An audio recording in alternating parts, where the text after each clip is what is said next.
Assassin's Promise by Thomas Woodward. Chapter 27. Millie woke feeling somewhat groggy, but otherwise remarkably good considering she had spent a full day packed into a wagon.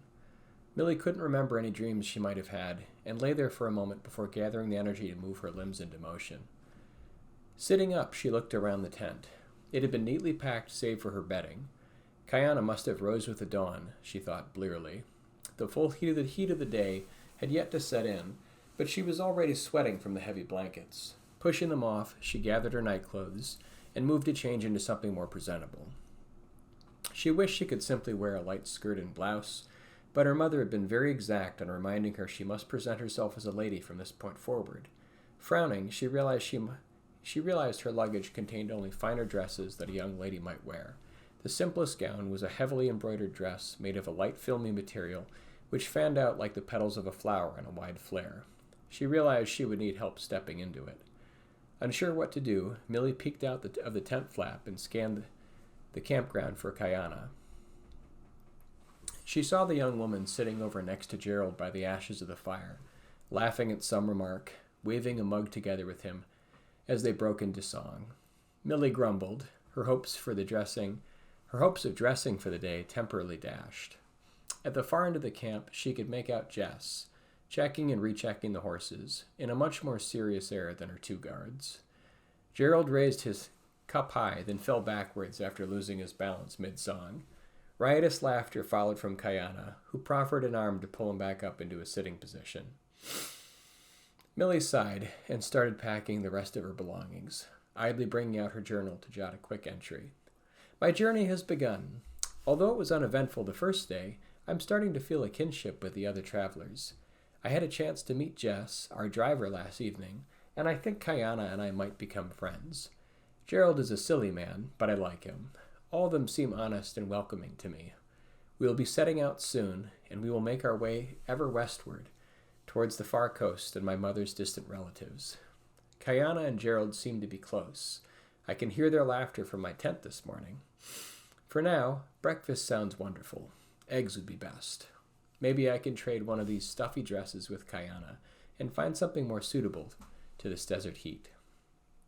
Putting the pen down, Millie sat waiting, thinking about the horses.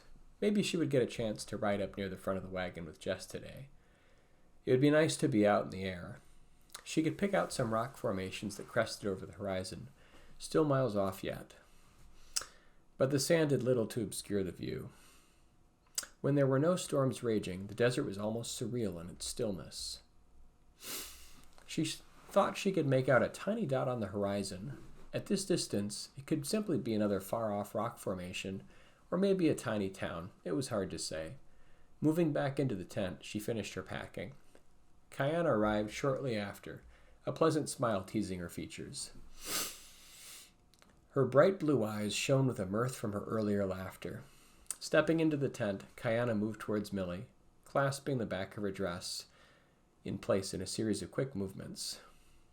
"How did you sleep, miss?"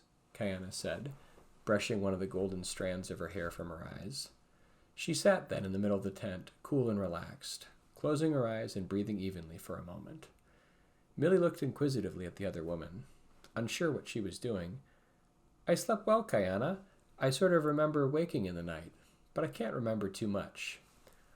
Kayana remained silent, even breaths coming in regular intervals with her eyes closed.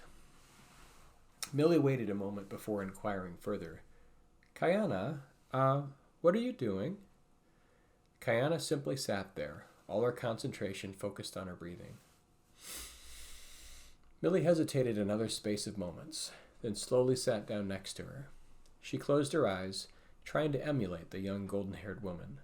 She felt a strange feeling of peace, and felt herself begin to relax. She opened her eyes to see Kayana standing, starting to take the tent down. "We will be preparing for our journey again soon. Perhaps you could help me with the tent. I am glad that you slept well, miss." Millie stood slowly. "Kayana, please call me Millie. It is short for my full name, Milham von Hausenvet." Kayana beamed. Millie was surprised a little, but couldn't help smiling. The woman showed her feelings so naturally. When she smiled, it was radiant like the sun. Kayana then spoke in a serious tone. Jess and Gerald will need help. I will expect more of you, now that you have had time to rest. Her words carried a directness, but were also warm and friendly. It was an odd mixture to Millie.